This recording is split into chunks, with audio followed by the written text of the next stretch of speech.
আসসালামু আলাইকুম। আমি একজন পশু চিকিৎসক। আজকের এই ভিডিওতে আলোচনা করব আমরা গরুর একটি গুরুতর সমস্যা পেট ফাঁপা ও গোবর গন্ধ সম্পর্কে। যেহেতু এই সমস্যার মূল কারণ হলো অতিরিক্ত শুকনো খাবার খেয়ে নেওয়া এবং এই গরুটি অতিরিক্ত খাবারও খেয়ে নিয়েছিল, তাই আমরা ওয়াশ পদ্ধতিকে বেছে নিয়েছি।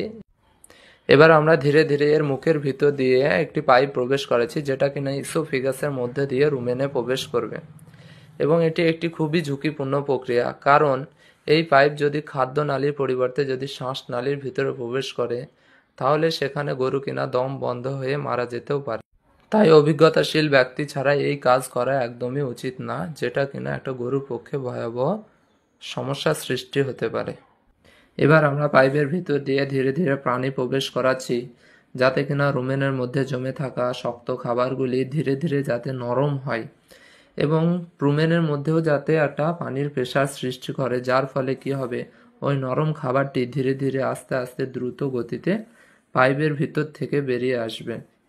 তাই ভিডিওটি আপনারা শেষ পর্যন্ত দেখবেন, কারণ এই ভিডিওতে এই রোগের কারণ, লক্ষণ ও চিকিৎসা সম্পর্কে বিস্তারিত আলোচনা করা হবে এবং এমনকি এই সমস্যা আগে থেকে কিভাবে মোকাবেলা করা হয় সে সম্পর্কে আলোচনা করা হবে। এবং এখন আপনারা যে নোংরা খাবারগুলি দ্রুত গতিতে রুমেনের মধ্য থেকে বেরিয়ে আসতে দেখছেন, সেগুলি আজ থেকে 8 থেকে 10 দিন আগেকার জমে থাকা খাবার, যার কারণে গরুটি খাবার ও গোবর করা বন্ধ করে দেয় এবং পেট ফেঁপে দাঁড়িয়ে থাকতো এবং যার কারণে গরুটি খাবার খাওয়া ও জোগালি সম্পূর্ণরূপে বন্ধ করে দেয়।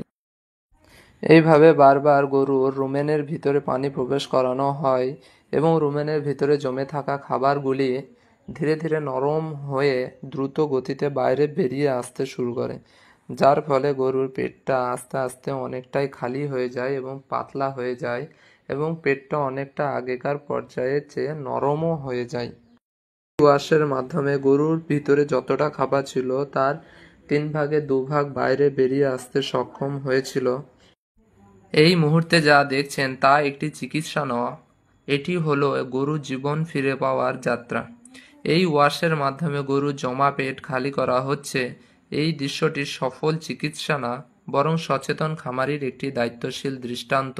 এই পুরো প্রক্রিয়াটি করতে ধৈর্য ও অভিজ্ঞতার প্রয়োজন হয়। তবে সবথেকে বড় কথা, সঠিক সময়ে সঠিক চিকিৎসা করতে পারলে গরুর জীবন বাঁচানো সম্ভব হয়।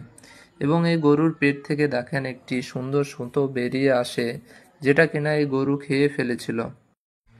এমনকি এক টুকরো সুতোও একটা গরুর সমস্যার কারণ হয়ে উঠতে পারে। আর সকল পশুপ্রেমী ভাইদের জন্য বলবো, গরুর যে কোনো সমস্যায় সঠিক ব্যবস্থা নেন, কারণ পশুরাও আমাদের বিশ্বাস করে বাঁচতে চায়। ভিডিওটি ভালো লেগে থাকলে এবং উপকৃত হলে অবশ্যই চ্যানেলটি ফলো এবং সাবস্ক্রাইবার করে যাবেন।